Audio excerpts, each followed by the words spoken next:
Hello everyone, आज है 6 अप्रैल और आज इस वीडियो में हम बात करने जा रहे हैं इन्फोसिस के बारे में। देखिए 1411 रुपए के आसपास शेयर ट्रेड कर रहा है। आज हल्की सी तेजी आई है और एक और चीज अगर हम यहाँ पर देखने की कोशिश करें तो ये शेयर जाना जाता है अपने अच्छे खासे बोनस की वजह से। और दूसरी बात ये कि 2018 में आखिरी बार इन्होंने बोनस दिया था और इस बार बोनस मिलेगा कि नहीं, ये काफी लोगों का सवाल भी है। वीडियो में हम डिस्कस करेंगे कि आखिर इन्फोसिस के शेयर्स में चल क्या रहा है, मैनेजमेंट में क्या चल रहा है, खरीदारी का मौका है कि नहीं और बोनस मिलने की पॉसिबिलिटीज कितनी है। यहाँ पर उन सारी चीजों के बारे में हम डिस्कस करेंगे, लेकिन उससे पहले अगर आपने अभी तक चैनल को सब्सक्राइब नहीं किया तो प्लीज अभी इसे सब्सक्राइब कर लीजिएगा, क्योंकि आगे भी बहुत सारे वीडियोस हैं जो आपको काफी ज्यादा हेल्प करेंगे।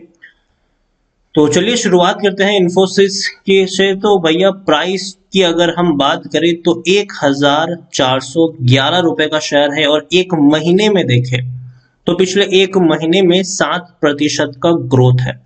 और अच्छी बात यहाँ पर यह है कि शेयर का जो मोमेंटम है वो ऊपर की तरफ है। आप देखिए गिरावट भी अगर आई थी तो वापस तेजी आई, गिरावट आई वापस तेजी आई। अगर देखा जाए तो ऊपर की तरफ शेयर जा रहा है और ये खूबसूरती होती है किसी भी शेयर्स की कि वो ऊपर की तरफ मूव करे।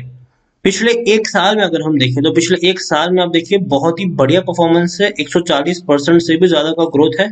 585 रुपए का शेयर 1411 रुपए के ऊपर है और अपने ऑल टाइम हाई के ऊपर ट्रेड कर रहा है।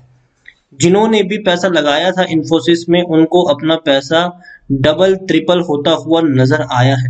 3 साल में भी अगर हम देखें तो 150% का ग्रोथ है। आप देखिए जितना ग्रोथ पिछले एक साल में देखने को मिला है वो शायद ही पहले कभी देखने को मिला था।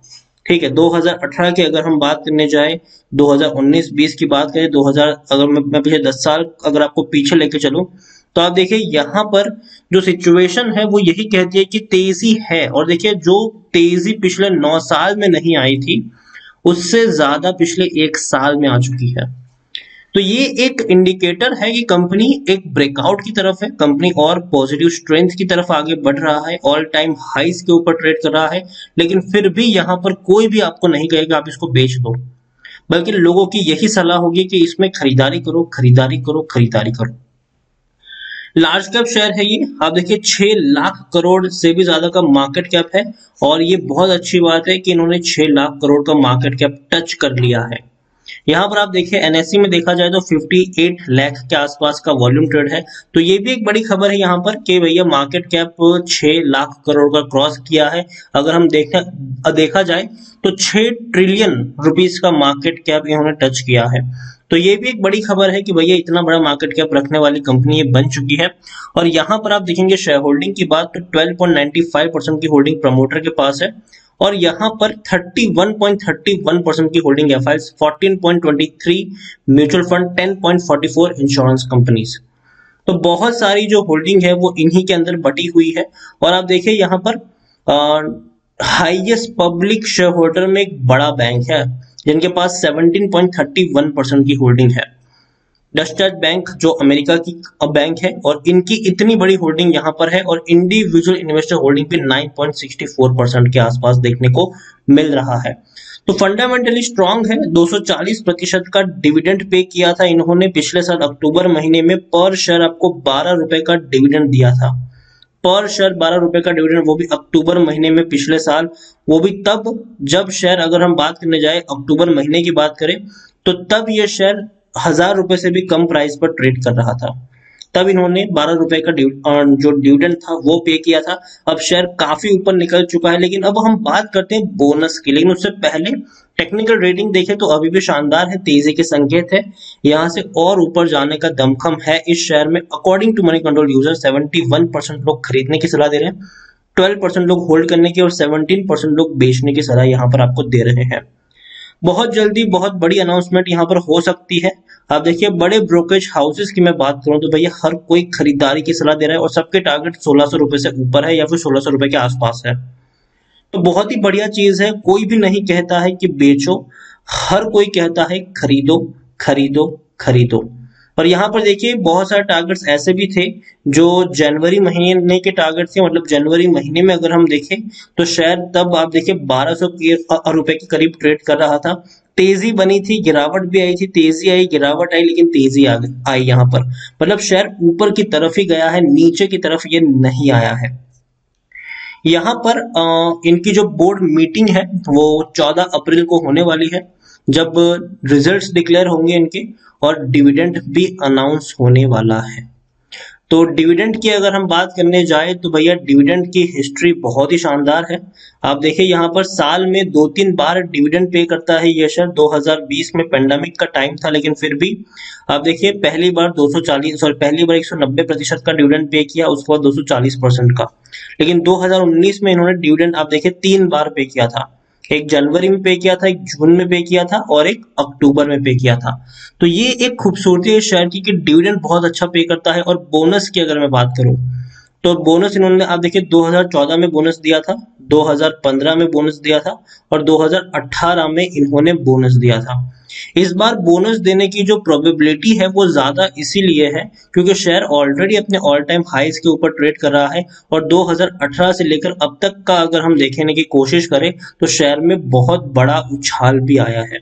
आप देखिए शेयर में बढ़िया उछाल आया है और डेफिनेटली ये एक पॉजिटिव ट्रेंड है, लेकिन इसका मतलब ये नहीं है कि कंपनी बोनस दे देगी। लेकिन हाँ, चांसेस है कि जब कंपनी ने इतना पैसा कमाया है, बहुत बड़ी तेजी, आप देखिए जिस तरीके का ग्राफ देखने को मिल रहा है, कंपनी जब इतना पैसा कमाया है और इन्फोसिस जाना भी चाहता है बोनस देने के लिए, तो शायद जो कंपनी है वो अपने शेयर होल्डर्स को खुश भी कर सकती है और बोनस इस बार दे सकती है। लेकिन मैं दावे के साथ ये चीज नहीं कह सकता, इवन कोई नहीं कह सकता है कि कंपनी बोनस देगी ही देगी। लेकिन हाँ, चांसेस है। अब बोनस देना है कि नहीं देना है वो तो बोर्ड ऑफ डायरेक्टर्स का मामला है, वो तो कंपनी के मैनेजमेंट के द्वारा डिसीजन इसका लिया जाएगा। हम और आप बस सिर्फ कयास लगा सकते हैं। लेकिन जिस तरीके की तेजी हमें एक साल में देखने को मिली है, उसको देखकर लगता है कि जो आखिरी बार 2018 में बोनस दिया था वो शायद इस बार बोनस कंपनी दे सकती है। अब मिलेगा कि नहीं ये इसके बारे में कोई नहीं बता सकता है। और देखिए रेवेन्यू में भी इंप्रूवमेंट आया है। आप देखिए जहां रेवेन्यू कंपनी के 23,000 करोड़ थे, आज वो 26,000 करोड़ तक पहुंच चुके हैं। प्रॉफिट की भी अगर मैं बात करूं तो प्रॉफिट में भी बढ़िया जंप आया है। जहां इनके प्रॉफिट्स 4,465 करोड़ तक के हुआ करते थे, आज वो 5,215 करोड़ तक पहुंच चुके हैं। तो अच्छे खासे जंप हमें प्रॉफिट में देखने को मिला है, रेवेन्यू में देखने को मिला है। तो एक अच्छी बात है, अच्छी बात है कि कंपनी पैसा कमा रही है और शायद ये चांसेस है कि कंपनी और ज्यादा पैसा फ्यूचर में कमा सकती है। और देखिए इन्फोसिस जिस सेक्टर से बिलोंग करता है, आईटी सेक्टर, उसका फ्यूचर आने वाले दिनों में भी बड़ा और दमदार होने वाला है।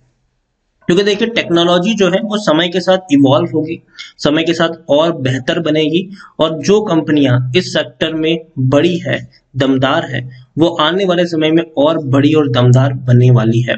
कोरोना काल में भी अगर हम देखें तो जो आईटी कंपनीज है उसमें हमें तेजी देखने को मिली थी क्योंकि उनका जो बिजनेसेस था वो एज यूजुअल चल रहा था। वर्क फ्रॉम होम कल्चर को लोगों ने अडॉप्ट कर लिया है और लोगों की जो प्रोडक्टिविटी है वो भी अच्छी ही हुई है, डिक्रीज नहीं हुई है। इन्फोसिस मेरे हिसाब से एक ऐसा शेयर है जो आप लॉन्ग टर्म के लिए कैरी कर सकते हो। यहाँ पर जो डर की गुंजाइश है वो ना के बराबर है। यहाँ पर लॉन्ग टर्म में आपको तेजी ही देखने को मिल जाएगी। और दूसरी बात, ओवर द टाइम ये आपको अच्छे खासे बोनसेस भी देता है और ये अच्छे खासे डिविडेंड भी देता है। साल में 2-3 बार डिविडेंड पे करने वाला ये शेयर है और अच्छा और बढ़िया डिविडेंड पेइंग शेयर है ये। तो इन्फोसिस खतरा मुझे बहुत ही कम नजर आता है यहाँ पर पैसा डूबने का, लेकिन पैसा बनने का चांसेस मुझे काफी ज्यादा यहाँ पर नजर आता है। और जहां तक बात बोनस की है, कंपनी ने बढ़िया पैसा कमाया है तो हो सकता है कि कंपनी अपने शेयर होल्डर्स को भी खुश कर सके और इसके लिए बोनस प्रोवाइड कर सके। लेकिन उसके लिए ये कहना कि इस बार मिलेगा ही बोनस, ये मेरे हिसाब से लगता है कि बहुत जल्दबाजी होगी। ये जो फैसला है बोनस का वो कंपनी का बोर्ड ऑफ डायरेक्टर होता है, वो इसके बारे में डिसीजन लेते हैं। तो इसके बारे में आप और हम सिर्फ और सिर्फ अटकलें लगा सकते हैं कि शायद मिल सकता है, कंपनी ने अच्छा परफॉर्मेंस दिखाया है। शेयर की वैल्यू अगर आप देखें तो ऑल टाइम हाईज के ऊपर ट्रेड कर रहा है। 2018 में आखिरी बार पे किया था, उसके बाद पे नहीं किया है, तो शायद मिल सकता है, चांसेस है। तो यही आप हम और सब उसके बारे में बस अटकलें लगा सकते हैं। तो ओवरऑल इन्फोसिस खरीदारी करने के बारे में अच्छा शेयर है, बेहतरीन शेयर है, तेजी देखने को मिलेगी। कोरोना के केसेस चाहे कितने भी बढ़ जाए, लेकिन इसके शेयर्स में तेजी आपको देखने को मिल ही जाएगी और सेफ शेयर मुझे ये नजर आता है। खरीदारी करो और खरीदारी करके रखी है तो बने रहो, डरने की जरूरत नहीं है। अच्छा खासा शेयर है, लॉन्ग टर्म के लिए इसको कैरी करना चाहिए और जब भी गिरे खरीदारी ही यहाँ पर बनती है। पैनिक में आकर कभी भी बेचना नहीं चाहिए इस शेयर को, क्योंकि जब भी ये गिरेगा उतने ही ज्यादा तेजी से ऊपर आएगा।